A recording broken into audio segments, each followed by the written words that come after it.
We've bought a player for actual money, like not a free transfer, actual money. He cost several pounds. I know, I can't believe it either. Let's show you.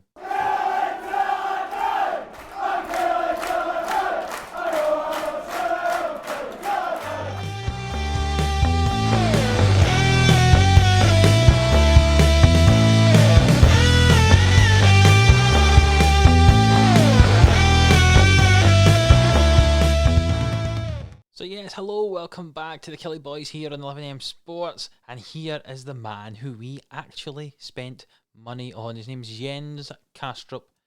He's been playing with Goln for quite a while, since 2018. He's 18 years of age. We paid £100,000 for him. And look at those stats. Some of the technical ones are maybe to be desired, but certainly as a ball-winning player, 13 marking, 13 tackling. Anticipation and bravery is quite good. Positioning 13, work rate 16, solid physicals across the board. And he's 18 years old. Unbelievable. I really can't believe it, to be honest. He's signed here until the end of 2026. He got himself a work permit, and the reports say that he's currently operating at a Scottish Premiership level. Currently, aged 18. Oh, I'm looking forward to see how he's developing. That's adding to our options in the midfield. So, we brought in O'Hara last time. Now we've got 4 midfielders who I'm really happy to play with. It has meant there's a slight change to our tactical system, which you can see here. We now play with a ball-winning midfielder instead of a deep-lying playmaker. And the reason for that is because our boy Kastrup, we had a little promise with him where we said he would play in his preferred role, and his preferred role is in the midfield, playing as a ball-winning midfielder, so we're happy to accommodate him. We've actually also brought in this man here, Florent Shehu? We'll go with Shehu. He's Swiss, on loan from Lazio. You can see he's not maybe the best player, but just more depth in behind Mackenzie on the right-hand side. With Burke getting to age 38, I just thought, just bring someone in. We're only paying £1,000 for his wages a week. He's got good potential as well. You never know, if he gets really good, we might bring him back, but just as a wee bit of backup for Mackenzie there. So after that 5-0 drubbing of Sennheiser-Muir, we continued that up with a 5-1 victory. Eamon Brophy scoring 2 and Rodell Richards scoring 3 against Partick Thistle in what should have been our toughest game. And then against Queen's Park, we played a rotated 11. You can see on the right hand side there. But both the backup strikers, Ross Stewart and Dougie Green, scored goals for us in that game. So that actually leaves us, if we move all the way to Group H here, in first, with no chance of anyone catching up. We've already qualified, so it almost makes this game that will be coming after a Premiership game against Albion Rovers almost pointless. But I still want to show it anyway, because when we play against lesser teams, we should perform better and score more goals, and it'll be more interesting to watch. That's a hypothesis anyway. So once we've played our game against Aberdeen, which is our first one in the league today, we'll still play that game against Albion Rovers just to see. Maybe I'll bring in some of the backups just to give them a run around, but we should still score some goals in that. But let's get into this game against Aberdeen. So this is the team I'm going to go with. I would like to play Jens Kastrup, but he literally arrived in the country yesterday, so I'm going to put him on my bench and instead keep playing Mark O'Hara on the right-hand side there alongside Tom White in midfield. The rest of the team is O'Hara in goal. Now we've got 2 O'Haras, which makes things slightly more confusing. But O'Hara in goal, Bezer and Finlay at the back, Matthews and Potts on the wing-back positions. I mean, technically full-back is the right phrase for that. I'm hoping that can be a consistent 4 for us this season. And there's not too much chopping and changing going on there. O'Hara and White, as I say, in the midfield. Mackenzie, and we're playing Didio, which is going to be fun to see. I might have to call on Flavio. But Didio for the moment. On the left-hand side, with Mackenzie obviously on the right, and Richards and Brophy up front. The two of them doing fantastically well. Their average rating so far this season, 9.05 and 9.10 respectively. 4 and 5 goals between them in the 3 games in the Betfred Cup so far. One of which they didn't even play, so they literally have played 2 games and they scored 9 goals between them. 4.5 star current ability, which is crazy, really. But let's get into this game against Aberdeen, which in theory should be fairly difficult. Squad numbers are always fun. I think I'm going to give Kastrup number 10 to sit in there in midfield Maybe not the best number for a ball-winning midfielder, but for a centre mid, I'm more than happy for number 10 to be given to him there. Number 10, of course, was Cyril Thoreau's number, and we know how well he'd played. Not for Kilmarnock in his 2 seasons since we signed him. Not the best signing I've ever made, especially when we're paying him £2,000 a week. But he's now retired, and the number 10 can go to Castro. But obviously he's on the bench because O'Hara's playing for us today. But Brophy's got a chance here into Mackenzie, and 15 minutes into the game, and Mackenzie opens the scoring. You can see here Potts with the ball, plays it into Brophy, who cuts it over to Mackenzie, and that's a good goal. 1-0 Kilmarnock. A free kick here. Dio swings the ball in, and it's clear, and Cosgrove tries to win it for Aberdeen, but Mackenzie gets to it. Cosgrove is closing it down. Potts here, but Potts plays it calmly into Finlay. Finlay plays it back to our goalkeeper O'Hara, who plays the ball forward, and it's flicked on by Richards to Mackenzie, who finds Tom White. He'll find Mackenzie again. This is some nice link-up play. Mackenzie hits it.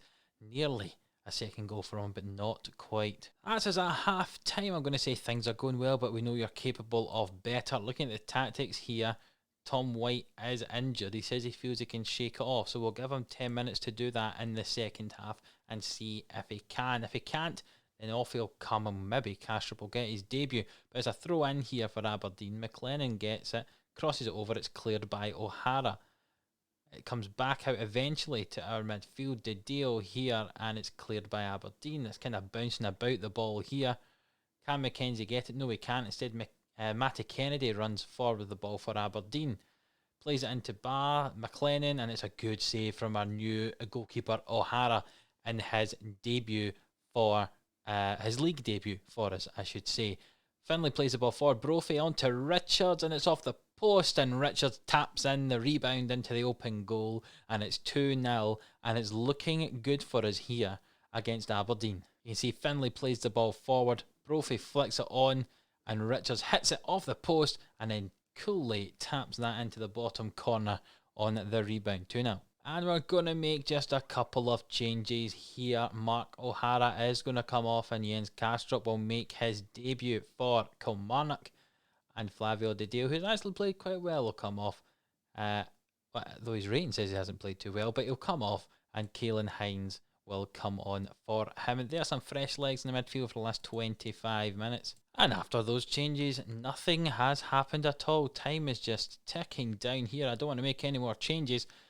We have got 2 minutes of added time still to go, and the time's ticking away, and we have won the game 2-0. A very, very good victory for us there. I look forward to seeing how we kick on from that in the league in future episodes. But to finish off this episode, we'll play against Albion Rovers in the Betfred Cup and see if we can have another impressive victory. 2 games so far in that competition, just scored 5 goals. So let's see if we can do the same again. And there's a news story I didn't particularly want to see. Ayr United, just newly promoted rivals of Kilmarnock, obviously, played against Rangers the first game of the season and won 2-1. So the team who were promoted beat the league champions 2-1 in the first game. That's good for Ayr, but hopefully that form doesn't keep up for them. So yes, here we are. Here's the team we're going to play in the Betfred Cup against Albion Rovers. A wee bit mixed up, just to give some guys a wee bit of game time who normally wouldn't get a game, see how they do. So it's going to be O'Hara in goal with Denham, young Sam Denham, and Stuart Finlay at the back.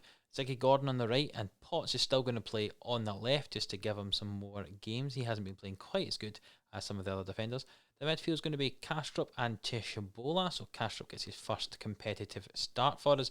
Shehu gets to play on the right hand side with Hines on the left, and Dougie Green's going to partner Eamon Brophy up front for us. Let's see if Brophy can score some goals. Green can score some goals. He's already scored 1 this season. And kick on a little bit here. We're already through, as I say, but let's see if we can score some goals. And here we go. They're playing 4-4-2, so it should match up against us fairly well, even though we're still playing a kind of counter-attacking football. Even when we are the more kind of preferred team in a game, we'll play counter-attacking football. And is that I thought that was a fire truck, but no, it's just a burger van. That's a multi-storey car park up that side of the pitch. That's very interesting indeed. Sorry.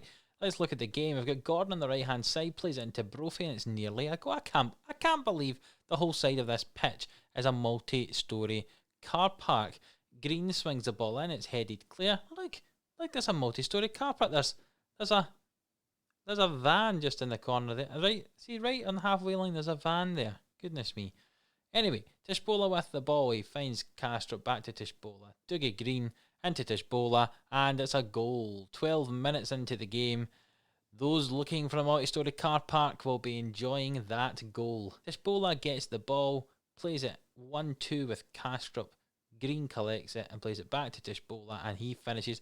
The keeper could have saved that maybe, but a good goal nonetheless for Ireland. Tishbola is first of the season. There's two vans in it. There's one just further to the left-hand side as we're looking as well, close towards our goal. Does that...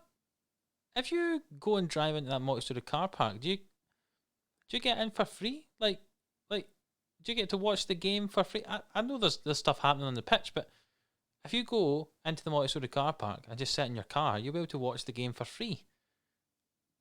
Maybe that's why Albion Rovers are in lower divisions, because they don't get any money from people attending the game, because they just go and sit in their vans overlooking the pitch, watching it from inside the multi-story car park. Great save from Ahara there. I know I'm very, very interested in this multi-story car park, but it's certainly very strange. Ball thrown in, and I wasn't even commentating on that because it looked like the defender was just going to clear it, but he missed the clearance completely, and Brophy scores a goal. You'll get to see this in the replay. Here we go. Ziggy Gordon throws the ball in. The Glover completely misses the ball, and Brophy just slots in at the front post. Fantastic. The only thing I'm intrigued with this multi-story car park is there's not actually any roads going up to it. So how do people get into it? Anyway, Green swings the ball in. It comes straight back out to him here. He crosses it over. Brophy heads it, and the two of them link up. Green into Brophy.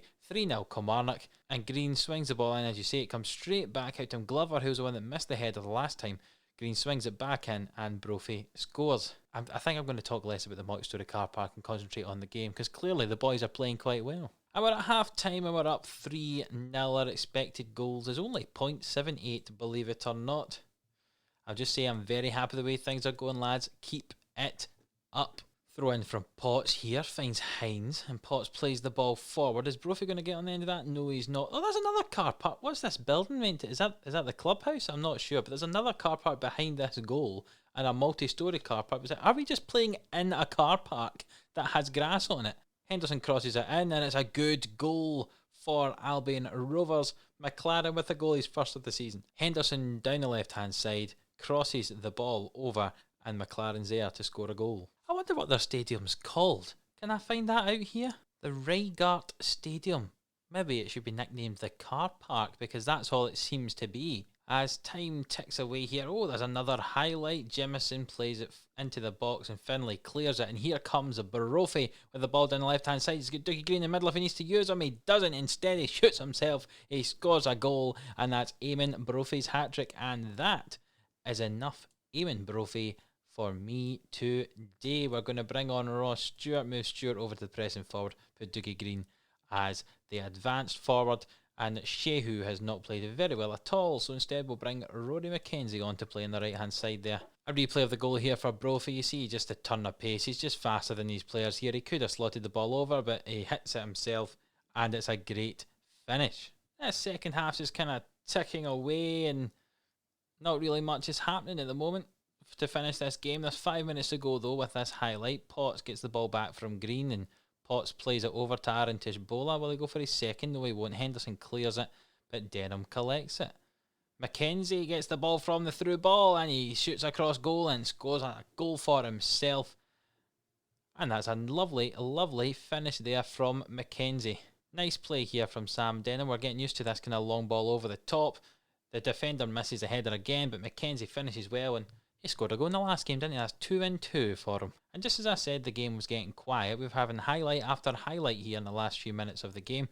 Ziggy Gordon on the right-hand side finds Kastrup, who's got booked on his full debut for the club. Kastrup with the ball, swings it in. Dougie Green, oh, he nearly scores a goal. That was nearly an assist for Kastrup. O'Hara with the ball, kicks it out.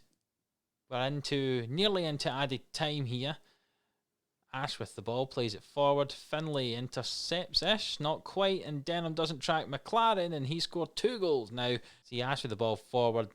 Delday and Finlay having a bit of a fight. Denham does not track McLaren back, and it's a good finish from him. 5-2 for Kilmarnock here. And another highlight, the end of this game is getting very, very exciting, even though it doesn't mean a thing. A good challenge from Mackenzie.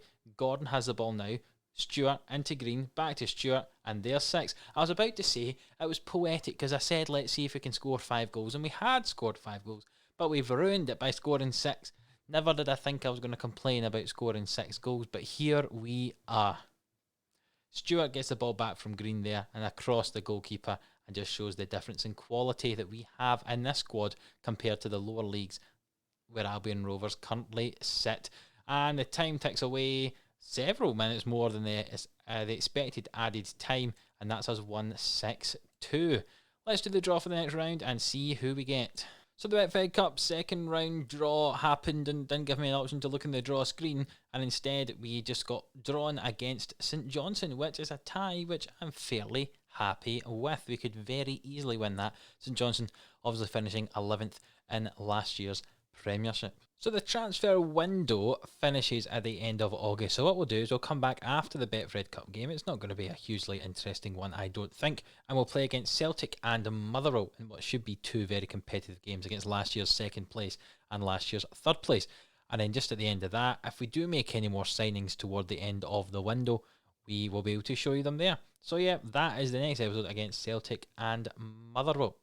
If you have liked this video, please do leave it a thumbs up, hit that like button, subscribe to the channel if you haven't already, share it with everyone you know, and I look forward to seeing you next one when we play Celtic and Motherwell. See you then.